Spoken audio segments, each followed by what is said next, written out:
ఇప్పుడు చెప్పండి. చనిపోయిన వాళ్ళని బయట బయట తీసుకొచ్చాడు.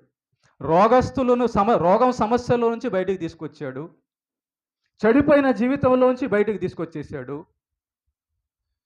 సారేపతు స్త్రీ కష్టాల్లో ఉంటే బయటికి తీసుకొచ్చేసాడు. అసలు యేసు ప్రభుకు అసాధ్యమైనది ఏముంది? నీ సమస్యను నువ్వు చూస్తున్నావు ఒకటి.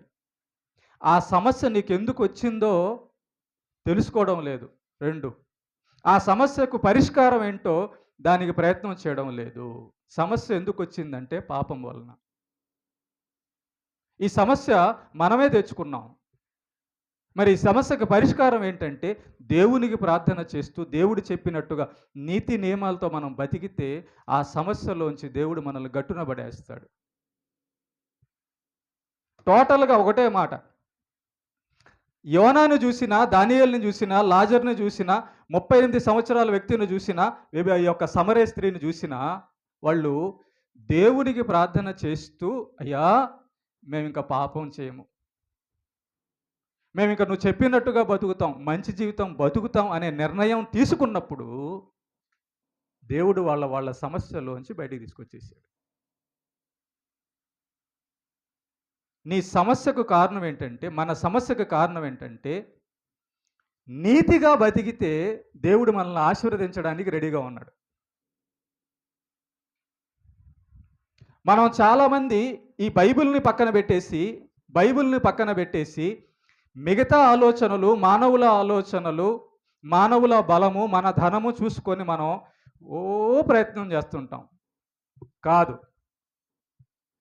ఆ ఓడలోని వాళ్ళు చాలా ప్రయత్నం చేశారు సముద్రం నుంచి బయటపడాలని. వాళ్ళ వల్ల కాల. దానియేలుని చంపాలనుకున్నారు సింహాల బోనులో పడేసి. వాళ్ళ వల్ల కాల. 38 సంవత్సరాల నుంచి రోగం ఉన్నా ఆ రోగిని ఆ రోగం చంపల.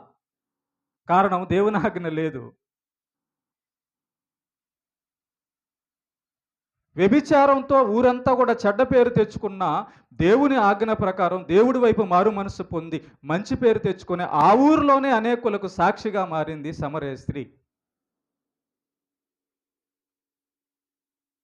ఈ పాఠం అంతా విన్న తర్వాత నీకు అప్పు సమస్య ఉండొచ్చు, అనారోగ్య సమస్య ఉండొచ్చు, భర్త సమస్య ఉండొచ్చు, భార్య సమస్య ఉండొచ్చు. వీటన్నిటి ఏ సమస్య అన్నా ఉన్నాయి. ఒకటే దానికి పరిష్కారం. దేవుడు చెప్పినట్టుగా నీతిగా బతకడానికి నువ్వు అడుగేస్తే నీ సమస్యలో వచ్చి దేవుడు బయట తీసుకొచ్చేస్తాడు. చెప్పు. అయితే ఎప్పుడు లోపల? చనిపోయే లోపల. ఎప్పుడు వస్తుంది నీకు మరణదినం? తెలియదు. కనుక దుష్టత్వము నుండి మళ్లించుట వలన దేవుడు ఆశీర్వదించాలని అనుకుంటున్నాడు.